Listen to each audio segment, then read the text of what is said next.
Hello दोस्तों, welcome to our channel drama world. आज हम देखने जा रहे हैं साउथ कोरिया के एक high rated on airing Korean drama True beauty.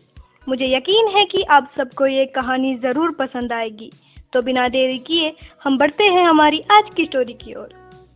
Episode शुरू होता है जूक्योंग की बचपन की कहानी से। जब जूक्योंग पैदा होती है तब उसके माता पिता और सबको लगता है कि वो अपनी माँ की तरह है, यानी वो बदसूरत है। तो जूक्योंग को बचपन से ही सब लोग बदसूरत कहते हैं। एक छोटी सी बच्ची की तरह जूक्योंग कार्टून देखती है और खुद को एक परी में बदलने के लिए तरसती है। दुख की बात है कि दूसरे बच्चे सिर्फ उस पर पानी की छींटे मारते हैं और उसे उसके चेहरे के बारे में मजाक उड़ाते हैं। उसके बाद कार्टून के कैरेक्टर के बजाय जूक्योंग खुद को एक डरावनी या शापित कहानी की कैरेक्टर से तुलना करती है। अब उसे हॉरर कॉमिक बहुत पसंद है। जैसे जैसे साल गुजरता है, जूक्योंग अपने क्लासमेट के साथ बातचीत करने की पूरी कोशिश करती है, लेकिन उन लोगों को उससे कुछ नहीं कहना होता है। इसकी वजह से जूक्योंग रॉक म्यूजिक सुनना शुरू कर देती है, जिसके कारण उसके क्लासमेट उसे बुल्ली करते हैं और उसे डम्पलिंग बुलाना शुरू कर देते हैं। उसे हमेशा वो लोग खाना लाने के लिए कहते हैं, जिसे लाने के लिए जूक्योंग हमेशा भागती रहती है। बाहर कैफेरिया का एक वर्कर ह्यूनबिन मिल जाता है, जो जूक्योंग की म्यूजिक को सुनने लगता है और उसे उसकी म्यूजिक की टेस्ट अच्छी लगती है। इसके कारण जूक्योंग को ह्यूनबिन पसंद लगने लगता है। इस इंटरेक्शन के कारण जूक्योंग तुरंत ही एक फ्रेंड से पूछती है कि ह्यूनबिन से कन्फेस करना चाहिए या नहीं, पर उसकी फ्रेंड उसे कुछ नहीं कहती। जूक्योंग आखिरकार करेज दिखाकर उससे लंच के लिए अगले दिन दोपहर को मिलने के लिए पूछती है, जिसके लिए वो तैयार होता है। शाम को जूक्योंग ह्यूनबिन के लिए कुकीज बनाने लगती है। अगले दिन जूक्योंग अपनी कुकीज की बॉक्स के साथ स्कूल जाती है, लेकिन सीमी और अदर बुल्लीज देखते हैं और वो जूक्योंग को बाहर जाकर खाना लाने के लिए कहते हैं।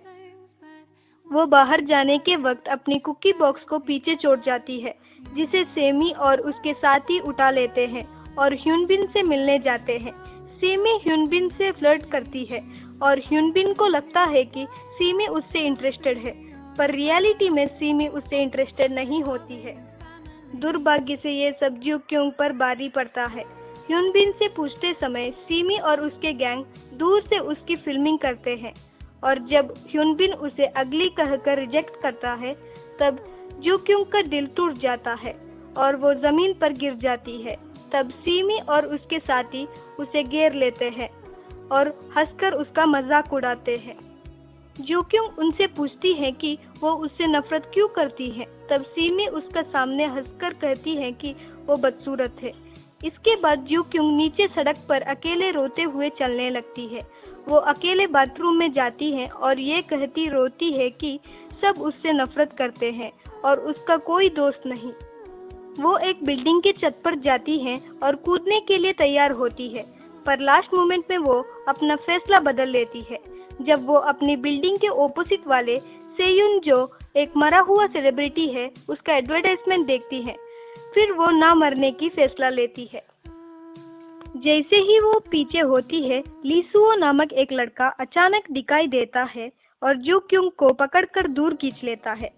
सुओ उसे खूब डांटता है और अपनी जान ना लेने के लिए कहता है, पर उसी बीच जूक्योंग अपनी चश्मा खो देती है, जिससे उसे सीढ़ी से नीचे उतरते वक्त तकलीफ होती है और वो लीसुओ का मुंह भी नहीं देख पाती। लिफ्ट आउट ऑफ ऑर्डर होने के कारण सुओ सीढ़ियों से जाने लगता है और जूक्योंग को पिग्गीबैक देता है। जैसे ही वो ग्राउंड पर पहुंचता है, लिफ्ट चालू हो जाता है, जो कि वास्तव में लिफ्ट ऑर्डर से बाहर नहीं होता। सुओ जूक्योंग को बाहर ले जाता है और उसके घर पहुंचाने के लिए था कि लिफ्ट अंदर से बंद कर देता है। तो जाने से पहले जूक्योंग सुओ से थैंक यू कहती है और उसे खुश रहने के लिए कहती है जब उसके मन को छू जाती है। तभी हम एक फ्लैशबैक देखते हैं जहां सुओ बिल्डिंग के रूफटॉप में आता है। तब वो जूक्योंग को देखता है। जूक्योंग को देखकर उसे अपने पास्ट में से किसी का याद आता है। वो जूक्योंग की हमेशा खुश रहने वाली बात को अपने घर पर बैठे हुए सोचता है। तभी जूक्योंग की माँ को ह्युनसुक अपने पति के कर्जे के बारे में पता चलता है। अपने घर पर जाते वक्त ज्योक्युंग को याद आता है कि उसने सुसाइड करने से पहले अपनी माँ को वॉइसमेल किया था। घर पर ज्योक्युंग की माँ उसके पति यानी ज्योक्युंग के पिता माफी मांगने के लिए बोलकर घर छोड़ने के लिए कहते हैं।